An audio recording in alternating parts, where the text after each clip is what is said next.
ይህ ስለ ወንጌል የሚከፈል ዋጋ ነው። ጴንጤ ስለሆነ ብቻ ልጁን ገደሉበት። እሱም አልበቃቸውም። ለካ ለሰኞ ንጋት ላይ አስክሬኑን አውጥተውት ጉድጓዱን ቆፍሮ አውጥተውት ይሄ ድራር እንጨት አለ አይደለም የቀብር ላይ የሚረበረብ በእኛ ሀገር ባህል እሱም በትነው አስክሬኑን አምጥተውት ወደ መሀል ከተማ መንታ መንገድ ላይ ዛፍ ላይ ሰቅለውታል። ለካ እግዚአብሔር በእንደዚህ አይነት ሁኔታ ውስጥም ይመለካል።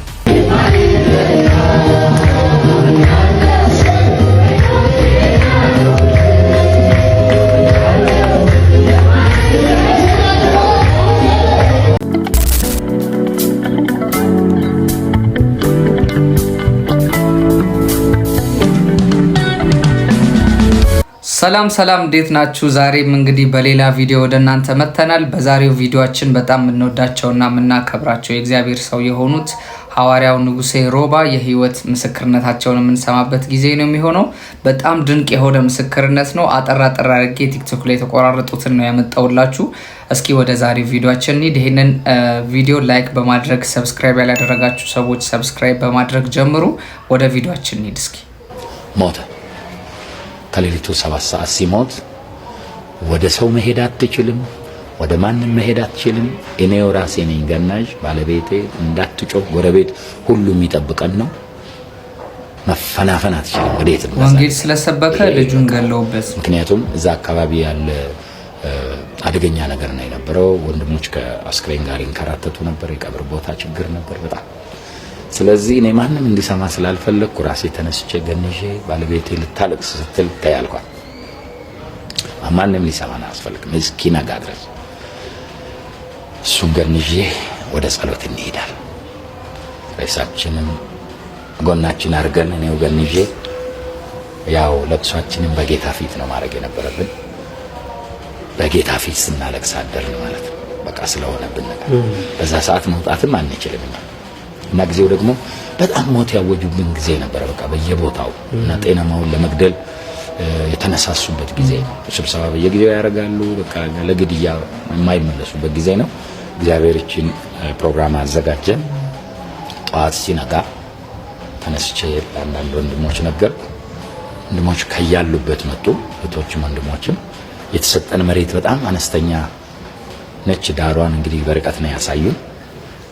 እዛ ወስደን በማግስቱ ቀበርን። ሜዳ ላይ ነው። እስካሁን ሰው አልተቀበረበትም።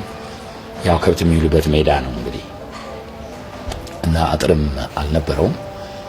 ቀበርን። እኔ ደግሞ ቀጠሮ ነበረኝ በዛም ቀን።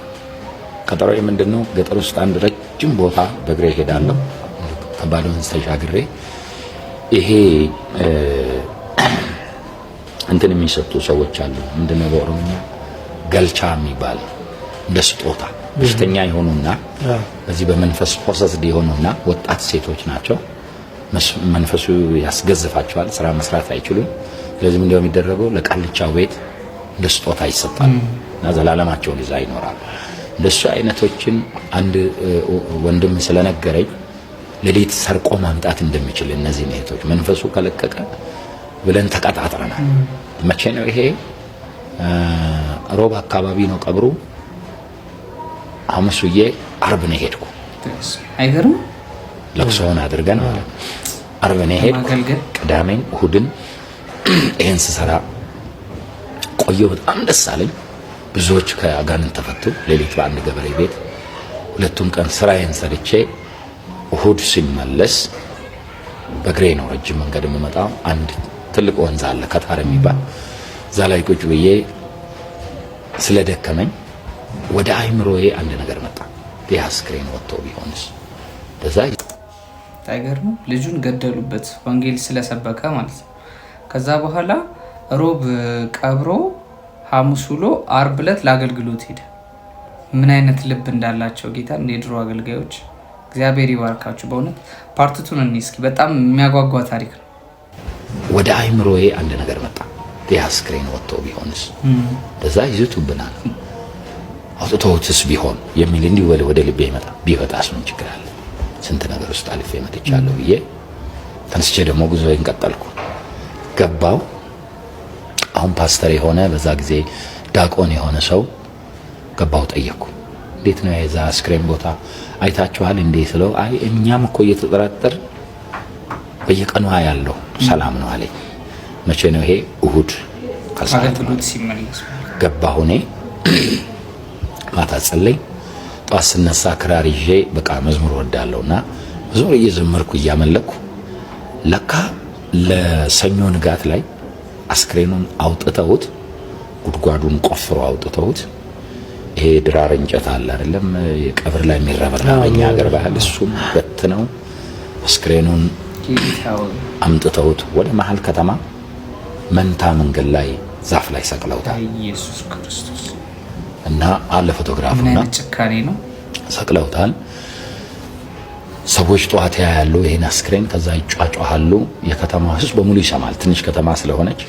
ከዛ በእኛ መንገድ የኔ ቤት ዋና መንገድ ላይ ስለሆነ ወደ ባሌ መሻገሪያ ባለቤቴን ጠዋት ለስላሳ ነገር ግዢልኝ ጠምቶኛል አልኳት። በግሬስ ስለተጓዙ ደክሞኛል ጠዋት ላይ እና እኔ ጋልጋላውኝ በቃ ዘምራለሁ አመልካለሁና ማላ አረ ሰዎች በዚህ በቃ እየተጠቋቆሙ ያልፋሉ። ምንድነው አለች። ያው ሰሞኑን ሜዳ ላይ ቀበሩ ነው አስክሬን፣ ሌላ ነገር የለም ታያቸው ምናምን ብዬ እኔ ለስላሳዬን ጠጥቼ አምልኮዬን ጀመርኩ። በቃ አዘምራለሁ አመልካለሁ ጌታ። በኋላ ትንሽ ቆይቶ ለካ ግብግብ ነው እዛና ባለስልጣኖች ሄደዋል። መንግስት ባለስልጣኖች፣ ወታደሮች፣ ፖሊሶች፣ ህዝብ ሄደዋል። እዛ ዛፍ ላይ አይተው ባለቤቱ ይምጣ፣ አይ የቤተ ክርስቲያን ሰዎች ደግሞ እንዴት ይመጣል እንቅበረውና እዚህ ላይ እንዴት አባቱ ዛፍ ላይ ሬሳ ያለ እንቅበረውና ባይሆን የሚደረገው ይደረግ እኛ ዋስትናውን እንወስዳለን ይላሉ። እኔ አላየሁም። ኦሬዲ ያው ፎቶግራፉ የተነሳው ነው እንጂ እኔ አልሄድኩም። ልክ እንደተቀበረ አስተዳዳሪዎቹ እዛ ሆነው አስቀብረው እዛ ቦታው ላይ ወደኛ ይምጣ ይላል እና ኦሬዲ ያን ያደረጉትን ሰዎች ሌሊት ሮንዶች ነበሩ። ሮንዶቹ አይቷቸዋል። ጎትቶ ይዞ ሲመጡ ገና ሳይሰቅሉ አይቷቸዋል። እነማን እንደሆኑ ተገናኝተዋል። ያን ጊዜ ስለሚጠላ የጴንጤ ሬሳ ነው ዝም በሉ ተብሎ ስለሚነገር ያው ማንም ቦታ አልሰጠውም። ያን ጊዜ ስለሚጠላ የጴንጤ ሬሳ ነው ዝም በሉ ተብሎ ስለሚነገር ያው ማንም ቦታ አልሰጠውም። ከቀብር ቦታ ጎትቶ ነው የሚያመጡት። አይተዋል ግን አይናገሩም ነገር። ከዛ ውስጥ ከሮንዶቹ ውስጥ ጠዋት አስተዳዳሪው ሲጠይቀው አንድ እንደዚሁ ብዙ እንትን የማይል ልጅ ነው ወጣት ልጅ፣ አይ ነከሌ ናቸው እኔ ለምን ደብቃለሁ ይልና ለአስተዳዳሪ ይነግራቸዋል። ከዛ ውስጥ ሰዎቹን አስተዳዳሪው ይዞ ወደ አስተዳዳሪ ያመጣቸዋል የተወሰኑትን እና እሱን አምጡት ይላል። ሁለት መምህራኖች ወደ እኔ ይላካሉ እና እንዴት ይንገሩኝ፣ እኔ በጣም ደስታ ውስጥ ነኝ፣ ያመለኩ ነው እና የሆነው ነገር ሰሞኑን ገጠር ሄጄ በቃ እኔ ለቅሶ አልተቀመጥኩም እና የሚገርም ስራ ላይ ነበር። ያንን የጌታን ስራ እያደነኩ ማታ ደግሞ ስለጠየቁ ሰላም ነው ብለውኛ ምንም አትጠረጥርም እኔ በገባው ሌሊት ነው ይሄ የሆነው።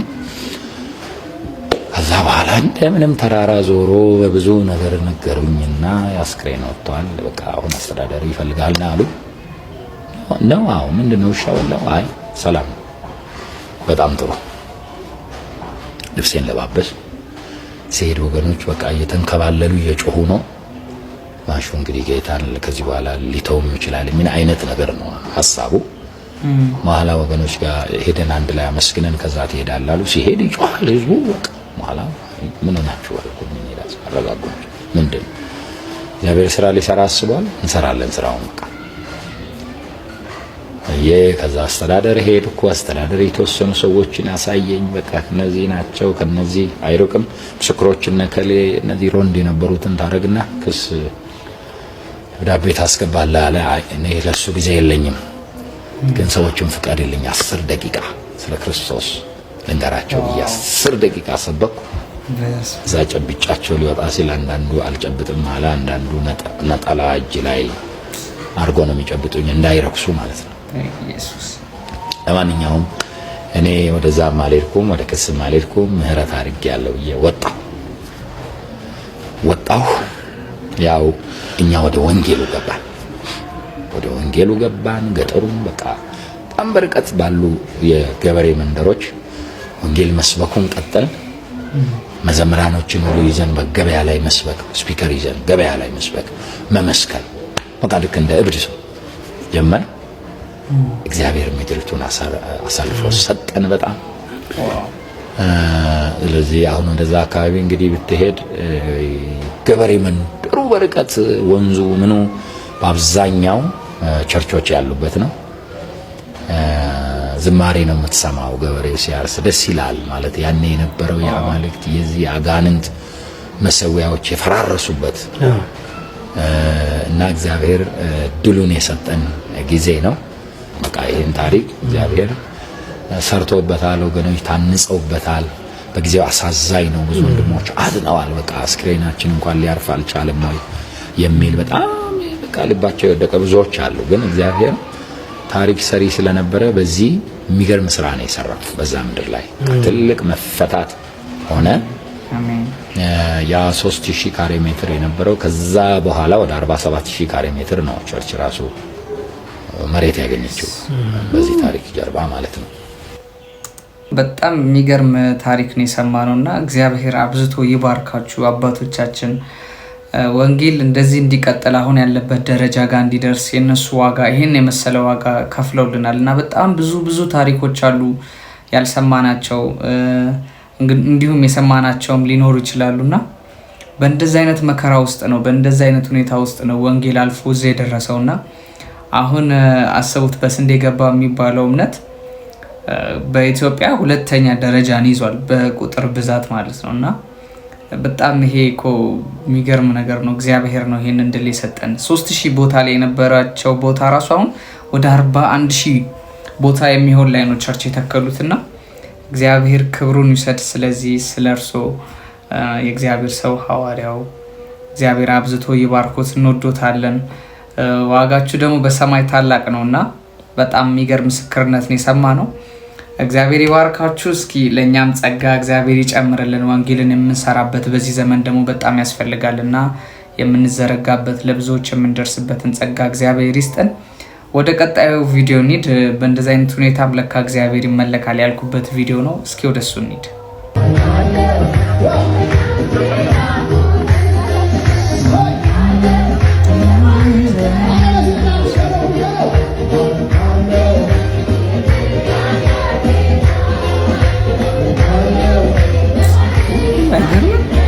ሁሉም አይነ ስውራን ናቸው፣ እንዴት እንደሚያመልኩ እግዚአብሔር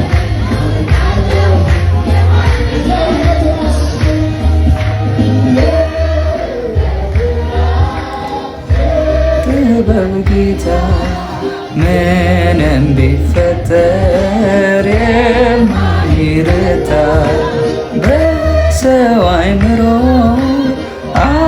አይቀመጥም ወርዱን ስፋቱን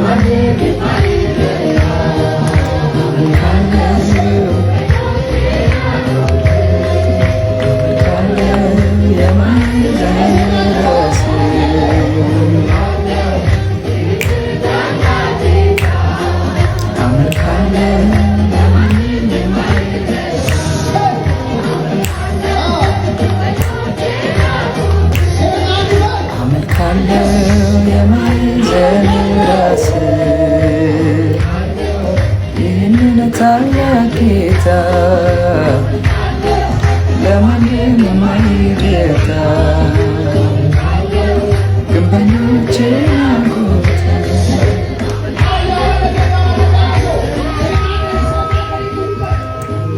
እግዚአብሔር ይባርካችሁ። በእውነት የሚገርም ነው። እግዚአብሔርን በእንደዚህ አይነት ሁኔታ ተሰብስበው ማምለካቸው በጣም የሚያስደንቅ ነውና እግዚአብሔር ይባርካችሁ። በጣም በእናንተ ደስተኞች ነንና እነሱን ሰፖርት ማድረግ የምትፈልጉ ሰዎች የምትችሉ ሰዎች ሰፖርት ብታረጓቸው በሚያስፈልጋቸው ነገር አይታወቅምና ሰፖርት እንድታረጓቸው ጠይቃችኋለሁ። በእንደዚህ አይነት መንገድ ህብረት እያደረጉ ነው የሚገኘው። እግዚአብሔር ይባርካችሁ። በጣም እንወዳችኋለን። ተባረኩ። ከዚህ በላይ እግዚአብሔር ጸጋውን፣ ሞገሱን፣ ኃይሉን ይጨምርላችሁ።